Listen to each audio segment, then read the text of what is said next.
নমস্কার সকলকে, আমি পায়েল আমার নতুন একটা ভিডিওতে তোমাদের সকলকে স্বাগত জানাই।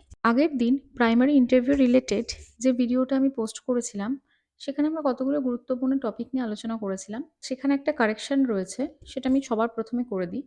সেখানে আমি বলেছিলাম যে প্রাথমিক বিদ্যালয়গুলোতে কোন কোন বই পড়ানো। আমি বলেছিলাম ক্লাস 1 এবং 2 এর জন্য আমার বই, জগৎবাড়ির কথাও বলেছি এবং স্বাস্থ্য শারীর শিক্ষার কথাও বলেছি। কিন্তু ওই সহজ পাঠটার কথা বলা হয়ে ওঠেনি। কারণ আমার সেই সময় ভিডিওটা করতে, করতে মানে আমি বিষয়টা অতটা খেয়াল করিনি। আমার ভিডিওতে একটা কমেন্ট এসছে যে, "দিদি সহজ পাঠের কথাটা তুমি বলোনি।" ওটা সত্যি আমার একটা মিস্টেক হয়েছিল।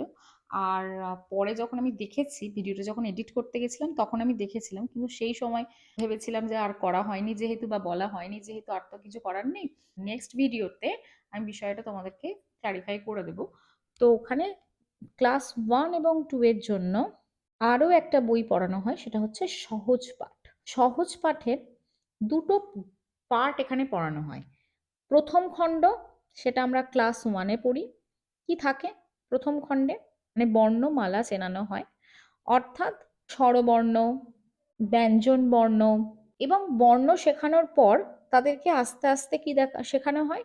শব্দ, অর্থাৎ ছোট্ট ছোট্ট শব্দ, বল, যেগুলো আমরা চোখের সামনে দেখতে পাই, বই, খাতা, এরকম ছোট্ট ছোট্ট শব্দগুলো, আকার ওকার, এগুলো শেখানো হয়।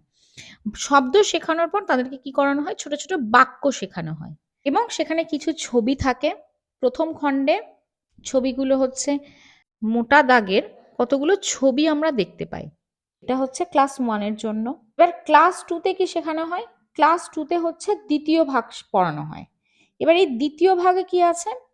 দ্বিতীয় ভাগে প্রথম ভাগেও যেমন কিছু ছবি আছে, দ্বিতীয় ভাগের কিছু ছবি রয়েছে, কিন্তু এগুলো যেমন মোটা দাগের হয়, দ্বিতীয় ভাগের ছবিগুলো হচ্ছে রেখা চিত্রের হয়, কিছু রেখাচিত্র আঁকা রয়েছে। আচ্ছা, এখানে কি শেখানো হয় দ্বিতীয় ভাগে?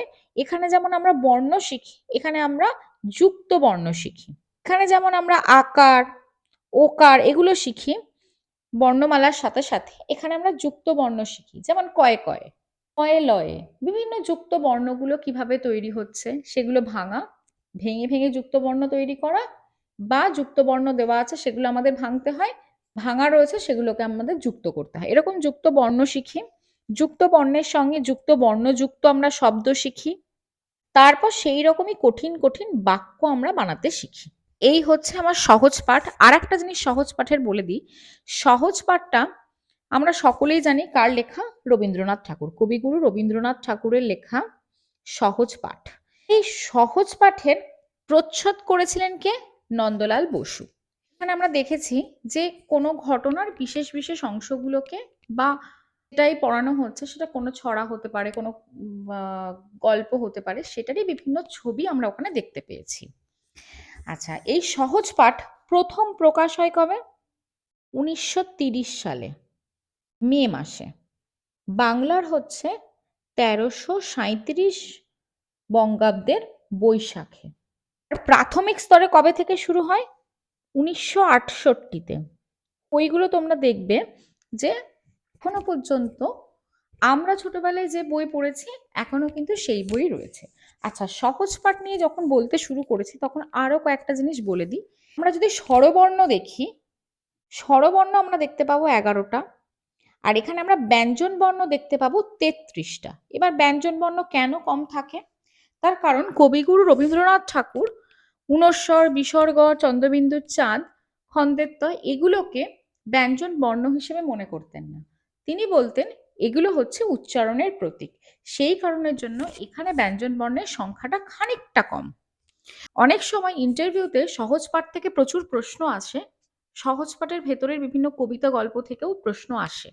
সহজ পাঠটা তোমরা চেষ্টা করবে, ভিডিও দেখে তো এইভাবে পুরোটা জানা সম্ভব নয়, তোমাদের কাছাকাছি যদি স্কুল থাকে সেখানে গিয়ে পুরনো সহজ পাঠ বই তোমরা আনতে পারো, বা কোনো ভাই বোন বা পরিচিত কেউ থাকলে সেখান থেকে তোমরা সহজ পাঠ বই কালেক্ট করে নিতে পারো। আর সহজ পাঠে বর্তমানে 2001 সালে সহজ পাঠের ওপর থেকে কপিরাইট উঠে গেছে। এখন বিভিন্ন প্রকাশনী সংস্থা কালারিং সহজ পাঠ বই কিন্তু অলরেডি বার করে দিয়েছে, সেগুলোও তোমরা কিনে নিয়ে একটু দেখতে পারো ভেতরে কি কি রয়েছে। যেমন আমরা যখন ইন্টারভিউ দিয়েছিলাম তখন আমরা দেখেছিলাম সহজ পাঠ থেকে প্রচুর ভেতরের প্রশ্ন এসেছিল। যেমন আমরা পড়েছিলাম ছোটবেলায় রাম বনে ফুল পাড়ে, তাহলে ওখান থেকে প্রশ্ন এসেছিল রাম বনে কি কি করতে গিয়েছিল, রাম রাম কি ফুল তুলেছিল, আর রাম বনে ফুল পাড়ে গায়ে তার লাল শাল, ওখানে দিয়েছিল রাম কি রঙের শাল পড়েছিল। যেমন হাট বসেছে শুক্রবারে বক্সিগঞ্জে পদ্মাপাড়ে, এগুলো আমরা সকলেই পড়ে এসেছি। এবার হাট কোথায় বসেছিল, কবে বসেছিল, এরকম আমরা পড়েছিলাম ৩টে শালিক ঝগড়া করে রান্নাঘরের চালে, কটা শালিক ঝগড়া করছিল রান্নাঘরের চালে। এই যে ছোট ছোট প্রশ্নগুলো, এগুলো তো সব ভিডিওর মাধ্যমে দেওয়া সম্ভব নয়। এইরকম কিন্তু প্রচুর প্রশ্ন আমাদের সময় ইন্টারভিউতে কিন্তু ধরেছিল। সুতরাং তোমরা চেষ্টা করবে সহজ পাঠ বইটা থরলি একবার দেখে নেওয়ার জন্য। ওই সময় মনে করাটা খুব ডিফিকাল্ট হয়ে যায় আমাদের। তো একবার যদি তোমরা দেখে নাও, তোমাদের বিষয়টা কিন্তু খুব সহজ হয়ে যাবে। তাহলে সহজ পাঠ থেকে এইটুকুনি তোমাদের বলার ছিল, যে আমি কালকের ভিডিওর কারেকশন হিসাবে আমি ক্লাস 1 এবং 2 তে সহজ পাঠের কথা বলিনি, এখানে আমি সহজ পাঠের কথা বিষয়টা বলে দিলাম, যেগুলো আমাদের ইন্টারভিউ রিলেটেড ভীষণ গুরুত্বপূর্ণ কতগুলো টপিক। প্রথমেই আমরা পড়ব লেসন প্ল্যান। লেসন প্ল্যান কিন্তু আমাদের জন্য ভীষণ গুরুত্বপূর্ণ।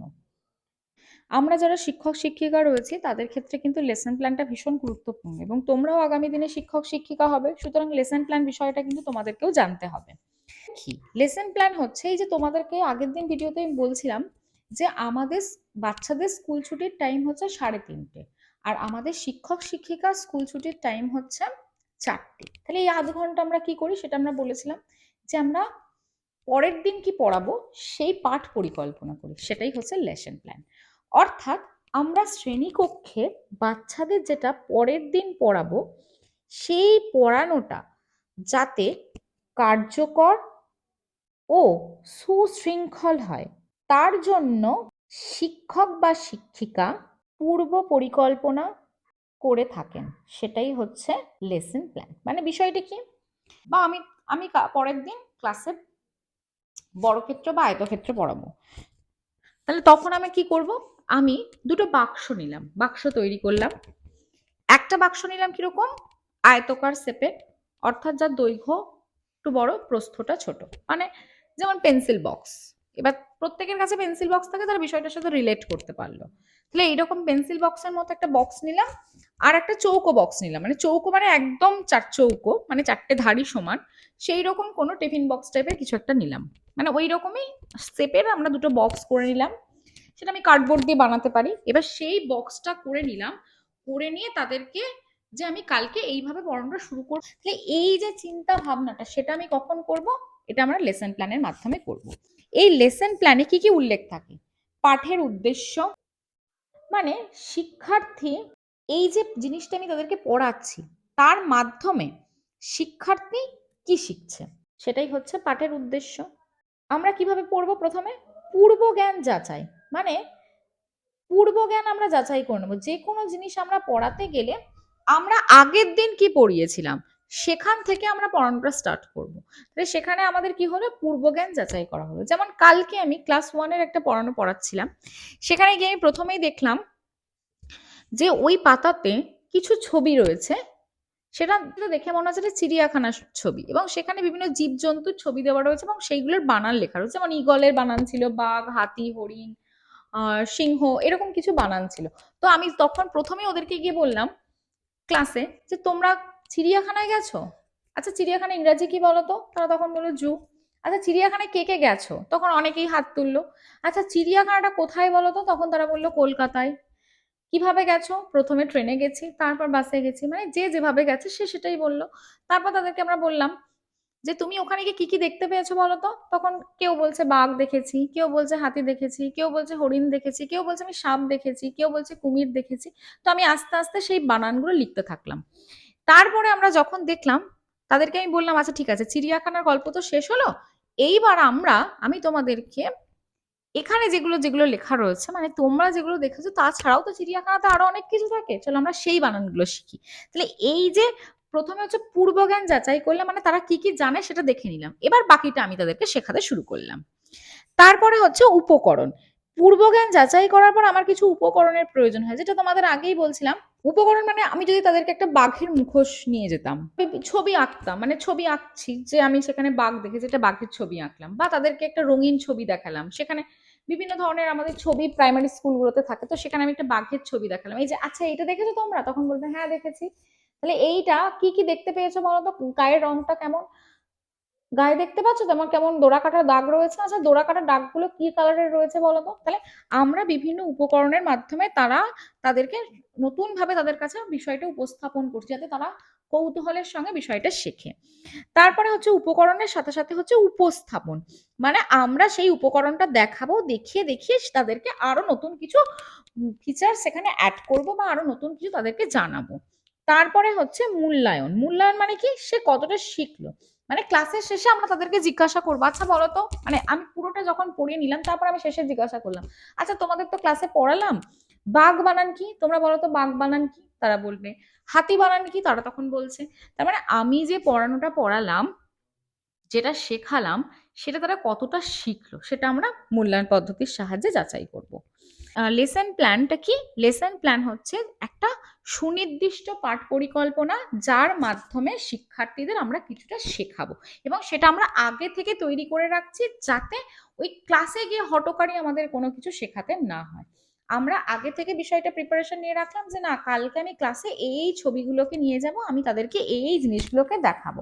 যখন আমি ক্লাসে রং চেনাবো, তাহলে রং চেনাতে গেলে আমাকে কি করতে হবে, আমি বিভিন্ন কালারের বেলুন নিয়ে গেলাম, আমি নিজে হাতেই বেলুনগুলো বানিয়ে নিলাম, পাতা নিয়ে নিলাম কতগুলো, এবার পাতা আমি বেলুনের শেপ দিয়ে নিলাম, শেপ দিয়ে নিয়ে এবার সেটাকে কালার করে দিলাম, কোনোটা লাল, কোনোটা নীল, কোনোটা সবুজ, কোনোটা হলুদ, এরকম রং দিয়ে নিলাম।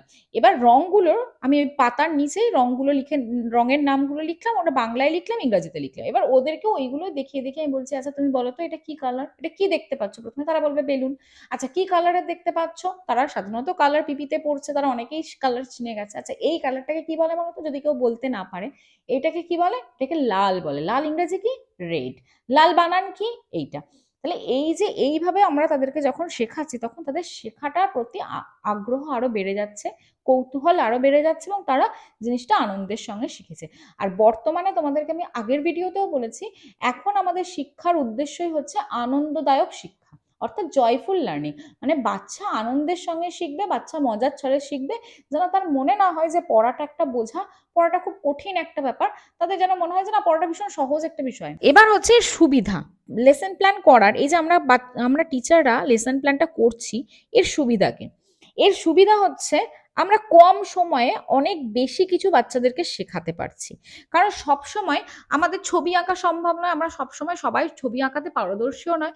যদি আমাকে একটা ছাগল আঁকতে বলা হয়, বা একটা গরু আঁকতে বলা হয়, বা একটা বাঘ আঁকতে বলা হয়, আমরা কিন্তু অতটা সহজে সুন্দরভাবে আঁকতে পারবো না, কারণ আমরা আঁকাতে পারদর্শী নয়। যে সমস্ত টিচাররা আঁকাতে পারদর্শী, তাদের ক্ষেত্রে এটা প্লাস পয়েন্ট। আমরা ওই সাধারণত সেই ঘর বাড়ি যোগ ফুল এগুলোই আঁকতে পারি, তো সেইগুলো আমরা আঁকার চেষ্টা করি, কিন্তু বাকি কঠিন কঠিন বিষয়গুলো তো আমরা আঁকতে পারি না। তো সেক্ষেত্রে আমরা চার্ট ব্যবহার করতে পারি, বিভিন্ন ছবি ব্যবহার করতে পারি, সেগুলো তাদের জন্য বেশ ভালো। আচ্ছা তাহলে কম সময়ে আমরা অনেক কিছু শেখাতে পাচ্ছি। দ্বিতীয়ত হচ্ছে আমাদের যারা আমরা শিক্ষক শিক্ষিকা রয়েছে, আমরা যখন সেই টপিকটা জেনে যাচ্ছি, কি যে কি পড়াতে হয় বাচ্চাটাকে, কিভাবে পড়াবো সেটা যখন আমি জেনে যাচ্ছি, তখন আমার মধ্যে কি হচ্ছে, আত্মবিশ্বাস বাড়ছে। আর ৩ নম্বর হচ্ছে শিক্ষক, এই ছাত্রছাত্রী মানে যারা শিক্ষার্থী রয়েছে, তাদের কাছেও বিষয়টা আনন্দদায়ক হয়ে উঠছে। তাহলে এই হচ্ছে আমার লেসন প্ল্যানের সুবিধা। তাহলে লেসন প্ল্যান বিষয়টা কিন্তু আমাদের ইন্টারভিউর ক্ষেত্রে ভীষণ গুরুত্বপূর্ণ। আচ্ছা এবার আর একটা জিনিস আমরা পড়বো এখানে, সেটা হচ্ছে FLN। FLN এটার সাথে আমরা সকলেই পরিচিত। তো FLN এর সম্পূর্ণ কথাটা কি, foundational literacy and numeracy. Literacy মানে কি, লিটারেসি মানে হচ্ছে সাক্ষরতা, আর নিউমারেসি মানে কি, সংখ্যা তত্ত্ব বা সংখ্যা জ্ঞান। ফাউন্ডেশনাল মানে কি, ভিত্তিগত, মানে এর বাংলা কথা হচ্ছে ভিত্তিগত বা মৌলিক সাক্ষরতা ও সংখ্যা জ্ঞান।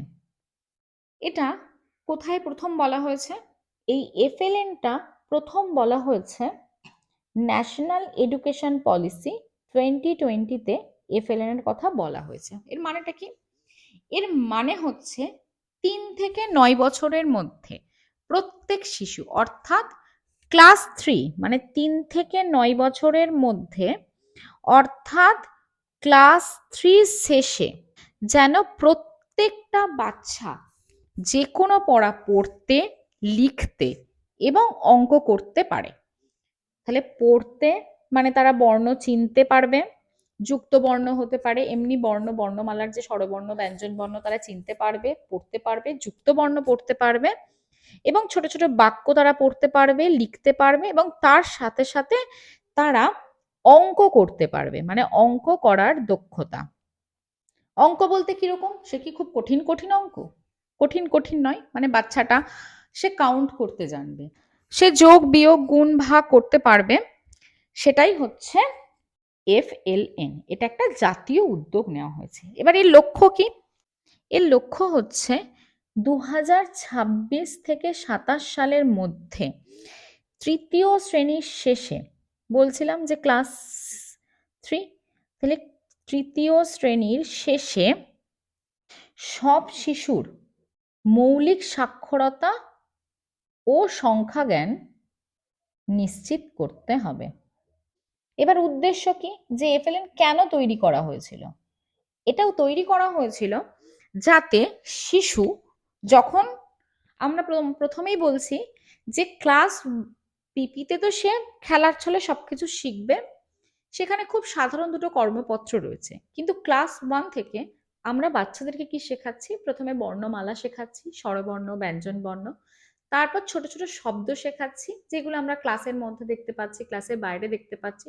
সে ছোট ছোট বল, বই, মই, মানে একই রকম জল, ফল, বিভিন্ন ফলের নাম শেখাচ্ছি, ফুলের নাম শেখাচ্ছি। তারপর ক্লাস 2তে গিয়ে তাকে আমি যুক্ত বর্ণ শেখাচ্ছি, সেখানে তারা যুক্ত বর্ণের ব্যবহার শিখছে, কঠিন কঠিন শব্দ পড়তে শিখছে, যুক্ত বর্ণ যুক্ত শব্দ পড়তে শিখছে, সেখানে তারা নতুন বাক্য রচনা, বাক্য তৈরি শিখছে, বাক্য পড়তে পারছে এবং ক্লাস 3তে সে বড় বড়, মোটামুটি একটু বড় বাক্য সে পড়তে পারছে। তাহলে উদ্দেশ্য কি? পাঠ্যপুস্তক যেটা তাদেরকে দেওয়া হবে, সেই পাঠ্যপুস্তক তারা পড়তে পারবে। তাকে তো বর্ণ শেখানো হচ্ছে, তাহলে বর্ণ শিখলেই সে পড়তে পারবে। তারপর নিজস্ব ভাষায় সে বিষয়টাকে লিখতে পারবে। যেমন আমি তাদেরকে পড়ালাম, রাম বনে ফুল পাড়ে গায়ে তার লাল শাল হাতে তার সাজি, জবা ফুল তোলে বেল ফুল তোলে। তারপর তাদেরকে আমি প্রশ্ন করলাম যে রাম বনে কি করতে গিয়েছিল, তাহলে তখন তাকে লিখতে হবে রাম বনে ফুল পাড়তে গিয়েছিল। তাহলে এই যে জিনিসটা, এইটা পড়তে পারছে, নিজের ভাষায় লিখতে পারছে।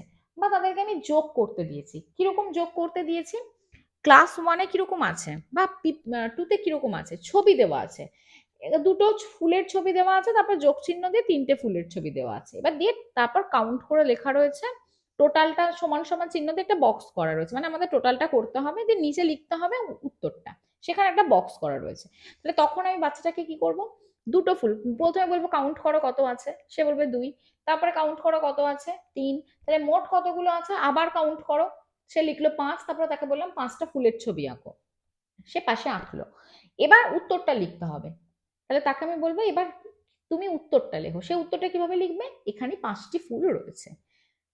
তাহলে এই যে লেখাটা, যোগ বিয়োগ করা, সেগুলো তারা কি, তারা যাতে শিখতে পারে, যে যোগ, সাধারণ যে যোগ আছে বিয়োগ আছে সেগুলো উত্তর লেখা, নিজের ভাষায় লেখার ক্ষমতা তৈরি হয়। এটা মূলত কি কারণের জন্য করা হয়েছে, 3 থেকে 9 বছর বয়সী শিশুদের মধ্যে যে প্রারম্ভিক শিক্ষা রয়েছে সেই শিক্ষার ভিত্তি যাতে মজবুত হয়, শক্তিশালী হয়, তার জন্যই হচ্ছে এই FLN। তো আজকে আমরা 3টে গুরুত্বপূর্ণ জিনিস পড়লাম, সেটা হচ্ছে সহজ পাঠ, লেসন প্ল্যান আর FLN। তো আজকের ভিডিও এই পর্যন্ত। ভিডিওটা ভালো লাগলে অবশ্যই লাইক করে দেবে, আর নতুন হলে আমার চ্যানেলটাকে সাবস্ক্রাইব করে পাশে থাকবে।